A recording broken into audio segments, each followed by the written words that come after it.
कल्पना एक मध्यम वर्गीय परिवार से थी जिसने अपनी स्नातक की पढ़ाई पूरी कर ली थी और अब वह अपने घर पर ही छोटे बच्चों को ट्यूशन पढ़ाती थी। कल्पना का रंग गोरा था। वह दिखने में बिल्कुल गुड़िया की तरह थी। कल्पना के माता पिता उसकी शादी के लिए एक अच्छे लड़के की तलाश कर रहे थे। तभी कल्पना के मामा ने एक लड़के के बारे में बताते हैं।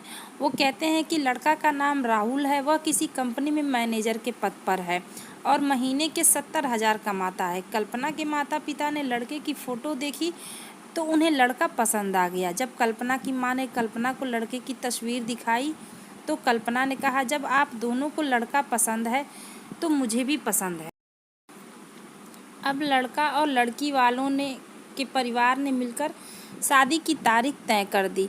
कल्पना के माता पिता बहुत खुश थे कि उनकी बेटी की शादी एक अच्छे घर में हो रही है। पूरे धूमधाम से कल्पना की शादी हो गई। अब कल्पना अपने बचपन के घर को छोड़कर एक नए घर चली गई। कुछ दिन तो कल्पना को अपने माता पिता और अपने घर की बहुत याद आई। कल्पना की शादी के अब महीने बीत गए थे। अब उसके पति राहुल पहले जैसा व्यवहार कल्पना के साथ नहीं करता था। कल्पना से वो चिढ़ा सा रहता था। राहुल अब न पहले जैसा कल्पना को प्यार करता और न ही उसकी बातों को मानता। कल्पना को समझ नहीं आ रहा था वो क्या करे। वो बस रोकर अपने दर्द को कम करने की कोशिश करती थी। एक दिन कल्पना को पता चला कि राहुल सिगरेट पीने के बहाने छत पे जाता है और किसी लड़की से बातें करता है। जब कल्पना ने राहुल से पूछा कि आप रोजाना छत पे जाकर किससे बातें करते हैं, तो इस पे राहुल ने जवाब दिया कि वो मेरे ऑफिस का फ्रेंड है, बस उसी से बातें करता हूँ और तुम अपने काम से मतलब रखो। होली का दिन था। राहुल के कुछ दोस्त उसके घर पे आए थे। सभी ने घर पर पार्टी किया। उस दिन राहुल का एक दोस्त थोड़ा ज़्यादा ड्रिंक कर लिया था और उसने नशे में कल्पना के सामने जाकर कहा, भाभी आप इतनी प्यारी हो और मासूम हो, फिर भी राहुल भाई दिन भर उस घमंडी नेहा से बातें करते हैं। लगता है कि आप राहुल भाई का सही से ख्याल नहीं रखते। ये सुनकर कल्पना का शक अब हकीकत बन चुका था।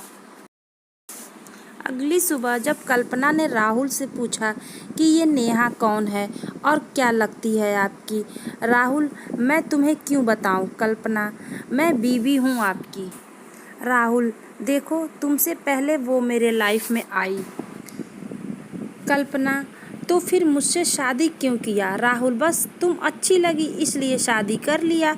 कल्पना, अब तुम देखना मैं उस कमीनी लड़की को कैसे सबक सिखाती हूँ। नेहा को जब कल्पना ने कमीनी कहा तो राहुल ने उसे बहुत मारा और उसे कमरे में बंद कर दिया। कल्पना के सास को सब पता था, फिर भी वह अपने बेटे के सामने एक शब्द भी नहीं बोलती थी। शाम को जब राहुल आया तब उसने रूम का दरवाज़ा खोला। उस दिन कल्पना की तबीयत खराब हो गई, फिर भी उसी हालत में उसने खाना बनाया। कल्पना ये सारी बातें अपनी माँ को बताना तो चाहती थी, लेकिन चाहकर भी वह नहीं बता पा रही थी, क्योंकि वह जानती थी कि अगर उसके माता पिता को यह सब पता चलेगा तो वह परेशान हो जाएंगे। राहुल अब कल्पना के साथ नौकरानी जैसा व्यवहार करने लगा। छोटी छोटी बातों पे उसे मारता। कल्पना अब धीरे धीरे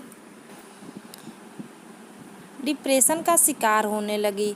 उसके दिमाग में अब गलत गलत ख्याल आने लगे।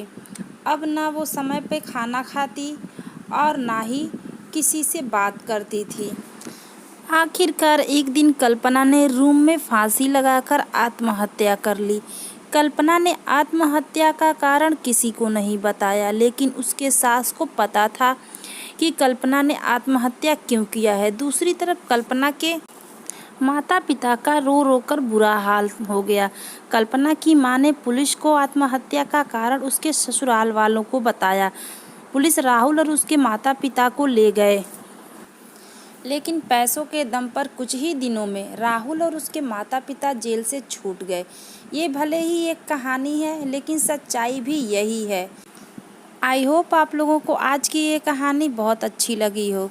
तो नई कहानी के साथ मिलते हैं।